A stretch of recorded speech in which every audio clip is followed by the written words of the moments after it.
Ever heard of a mirrorless camera? Ever shot with one where you get like 200 and 300 focus points?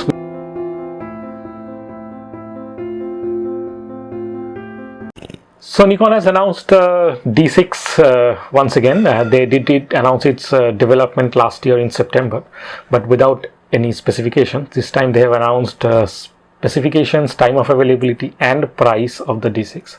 Hello, I am Anand Gupta and welcome back to my channel once again. Before we get started, I would have to remind you as usual to subscribe to my channel and press the bell icon before that so that you get notified about my future videos.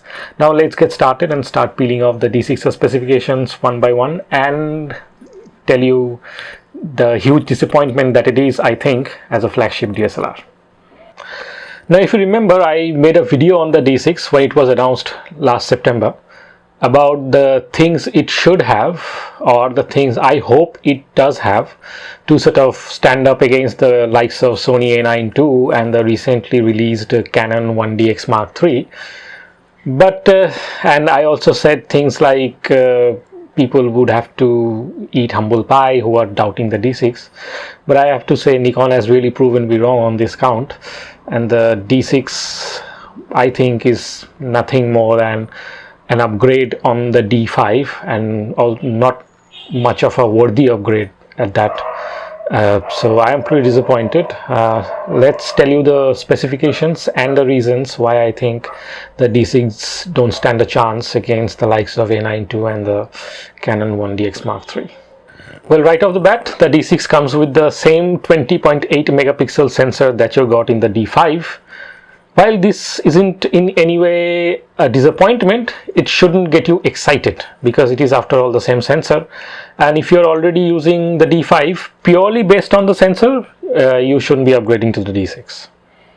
Well, the Nikon D6 does get the new Xpeed 6 processor, which gives it a 14 frames per second shooting capability, which is up from 12 frames per second that you got in the D5. I mean, that's it. I mean, come on man, Nikon. Canon is giving you 20 frames per second with their Canon 1DX Mark III, and so is Sony with their A9 II. I mean, A9's technology is almost 3 years old and they are giving you 20 frames per second, and Nikon is taking baby steps to 14 frames per second. That is just not worth it. I mean, when the world has reached the moon, Nikon is thinking of setting up its rocket and tom-tomming about it. I just don't see a point. Well, the D6 also had some mode where it would give you 2 megapixel photos at 60 frames per second and 8 megapixel photos at 30 frames per second. I really don't understand the purpose of that. I mean, we have moved from the days of 2 megapixel and 8 megapixel photos, and if you want photos at 2 and 8 megapixels, you would buy a cheap smartphone, not a full frame flagship DSLR.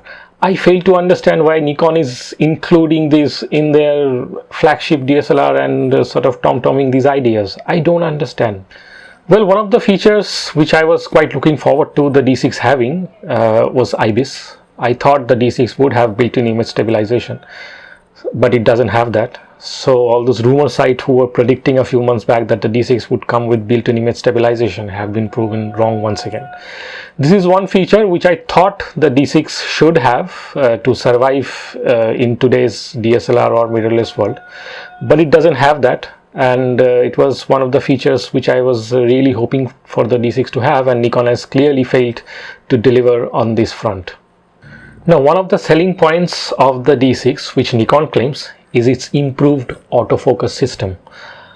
I mean, with 103 autofocus points. Did I hear it right?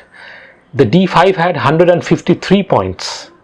Now, according to Nikon, the autofocus system of the D6 is better because the autofocus points are more densely grouped together towards the center of the screen. Ever heard of a mirrorless camera? Ever shot with one where you get like 200 and 300 focus points, which covers more than 90% of your screen? I mean, Nikon itself had it built in with the newly released D780. Why not have the same thing for the much bigger D6? I just fail to understand. When it comes to video, the D6 gives you 4K at 30 FPS, which is again, I mean, pretty standard, nothing special, since the Canon 1DX Mark III is already giving you 4K at 60 FPS. It's not like the D6 does not have any positives. It does have two CF Express card slots, Ethernet, Bluetooth, GPS, etc. but the negatives or the disappointments outweigh the positives like 10 to 1. I mean, it just doesn't feel like a flagship full frame DSLR. It feels more like an upgrade to the D5. I mean, D5 Plus maybe, or what the D5 would be if it got a serious firmware update. That's it. I mean, I don't see any reason why anyone using a D5 would want to upgrade to a D6, especially when you have the option of buying cameras like A9II or 1DX Mark III.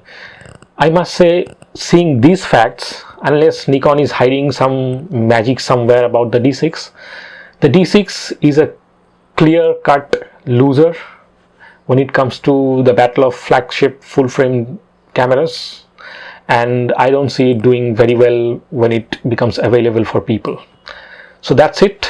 Let me know what do you think, whether you agree or disagree with me about the D6. Let me know in the comment section, and do subscribe to my channel, and when you're subscribing, please press the bell icon for future video notification.